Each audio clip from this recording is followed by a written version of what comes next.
Plus de 56 millions d'interruptions volontaires de grossesse ont lieu dans le monde chaque année et depuis 2014.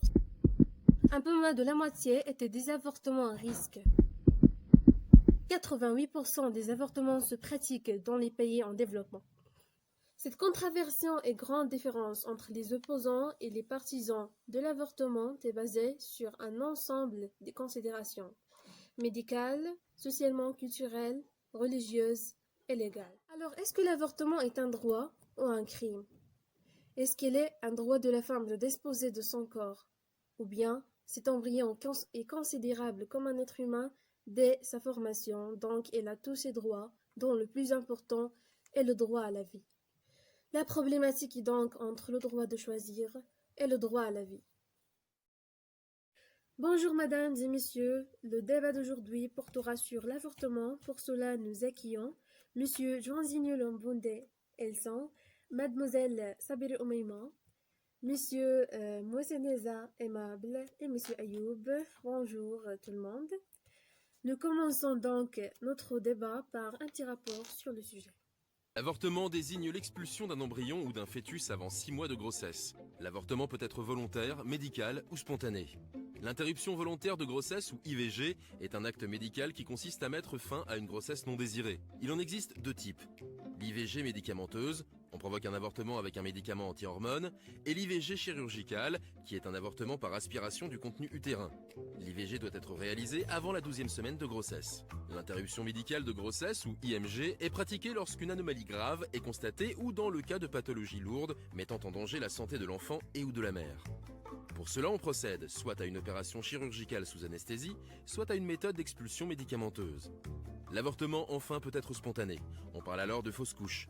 Les symptômes sont les suivants. Une perte de sang au niveau vaginal, des douleurs au niveau de l'utérus. Alors maintenant, je vais poser la question à Mademoiselle Oumaima. Quelle est la position des religions sur l'avortement de toutes sortes? Bonjour. Tout d'abord, et concernant l'avortement médical et spontané, ne sont pas interdits parce que son objectif est de protéger la vie de la mère s'il y a un vrai danger. Donc, la grande problématique, si l'IVG, l'avortement volontaire, qui est totalement interdit dans toutes les religions, l'islam, christianisme, judaïsme. Par exemple, le Dieu dit dans le Coran وَلَا تَقْتُلُوا النَّفْسَ الَّتِي حَرَّمَ اللَّهُ إِلَّا بِالْحَقِّ, qui veut dire « Il ne tuez pas l'âme que Dieu a interdit, sauf par la vérité. » Monsieur Aimable, que pensez-vous de ce qu'a dit Oumaima? L'avortement, surtout l'interruption volontaire de grossesse. Je suis d'accord avec ça. Parce qu'une femme ou bien une couple décide d'avorter parce qu'il y a un réseau qui les pousse pour le faire. J'aimerais dire aussi que différents pays autorisent les femmes d'avorter au cas où les femmes voudraient le faire. Selon ces raisons, l'interdiction d'avortement amène des avortements clandestins au lieu des avortements cliniques. Car aujourd'hui, nous constatons les taux des avortements sont préservés dans les pays qui l'interdisent, plus que dans les pays qui l'autorisent. Ce qui amène plus qu'à des morts. Le deuxième, c'est maladies génétiques. Selon le développement des technologies, on pourrait détecter maladie lorsqu'un enfant ou bien un embryo est dans le ventre de sa mère. Cette femme ou bien cette couple pourrait vouloir avorter ce bébé au lieu de l'avoir souffrir après sa naissance. Il y a la question aussi qu'on doit se poser ici, si l'embryo était un être humain. Car moi, je sais qu'il y a la différence entre l'embryo et l'enfant. Après tout ça, l'avortement permet aux femmes d'avoir ses libertés parce que c'est son choix. C'est une femme qui décide s'il veut un enfant ou pas. L'enfant existe. L'enfant existe dès le début. Et moi, j'étais cet embryon et ma mère n'avait aucun droit sur moi. Alors je pense que l'avortement nous fait beaucoup du mal parce qu'en effet, il prive un enfant sur 5 de la chance de se naître et vivre et respirer comme les autres. Un fœtus ou un embryon est un être vivant. Personne n'avait le droit de disposer d'un corps d'un enfant. C'est un enfant sur 5 et ça concerne une femme sur 2. Alors un enfant n'est pas un objet, c'est un être. Et pour cela, à titre d'exemple, je porterai une petite vidéo d'une femme qui a vu comment l'avortement se fait d'une manière terrible et mène à la mort d'une personne innocente. Et je vous laisse avec la vidéo. Le bébé est rapidement déchiqueté par la force de l'aspiration et écrasé pour être évacué dans le tube. La vidéo montre un petit corps et on voit comment on retire une jambe, puis l'autre, puis le bras. Cette vidéo m'a montré que j'avais une vie en moi et j'ai dit non, je ne veux pas avorter. Alors, après avoir vu cette vidéo, je trouve que en avortant, on empêche au futur de vivre ses propres expériences et de potentiellement devenir un être accompli. Alors, le mouvement contre l'avortement est aussi un mouvement cherchant la liberté, mais la liberté de l'enfant à naître plutôt que de la femme. Dès le début de la grossesse, la femme n'est plus responsable d'elle-même uniquement, mais doit prendre soin de cet être vivant qui sera un jour aussi un être humain indépendant.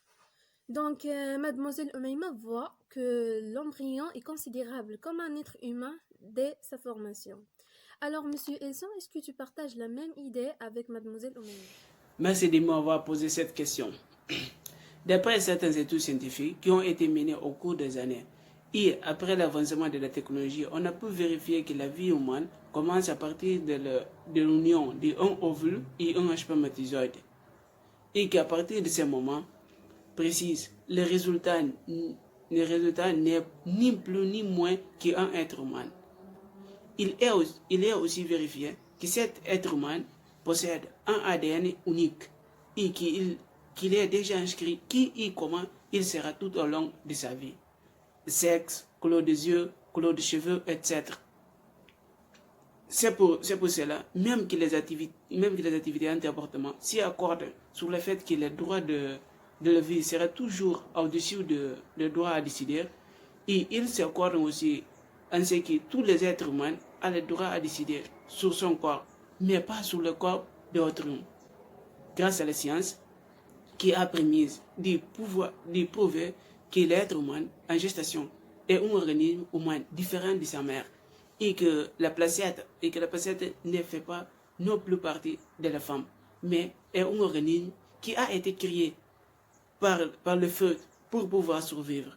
Les livres qui démontrent ceci sont Atlas Angie d'embryologie et Origénésie.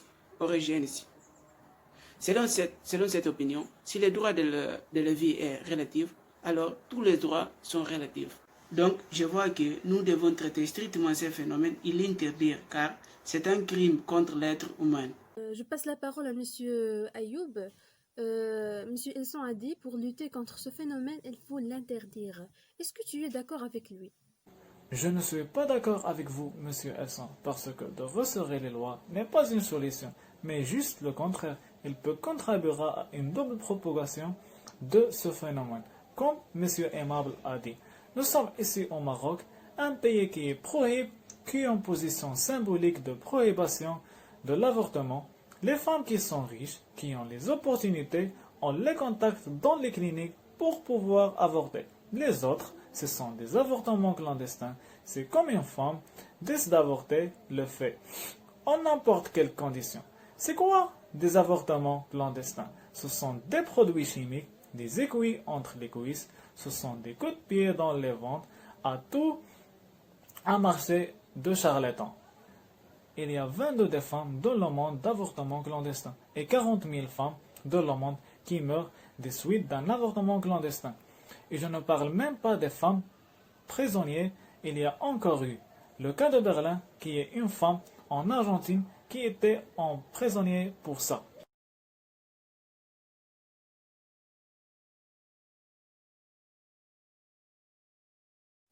Qu'est-ce que tu proposes pour réduire ce phénomène? Alors, de réduire ce phénomène, ce n'est pas facile. Il faut intervenir en sensibilisant au risque d'avortement sur les femmes et leur santé. Plus important encore, L'intervention d'éducation sexuelle, ceci pour éviter de penser premièrement de l'avortement, plus de le faire. Et enfin, je voudrais vous remercier pour votre intervention et votre participation, Mademoiselle Omeima, Monsieur Elsan, Monsieur Aimable et Monsieur Ayoub, merci. Et vous aussi, notre téléspectateur, nous vous remercions pour le bon suivi. Au revoir.